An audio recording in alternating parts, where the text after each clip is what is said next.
আমরা আজ রওনা হয়ে পড়লাম বটপিসির বাড়ি গাজন দেখার উদ্দেশ্যে।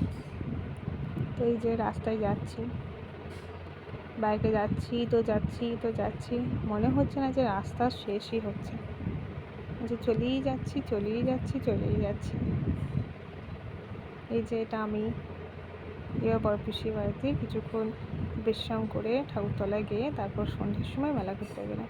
মেলা ঘুরতে বেশ আমার এই জিনিসটা খুব পছন্দ হলো। এই সবারই মধ্যে এই জিনিসটা খুব ভালো লাগলো। তারপর মেলা ঘুরে আসার পর এই পুকুরে গেলাম। পুকুরে গিয়ে ওখানে বকরা এখানে স্নান করবে। তারপর ঠাকুরতলায় এলাম, এসে এই যে ঢাক বাজা দেখছি এবার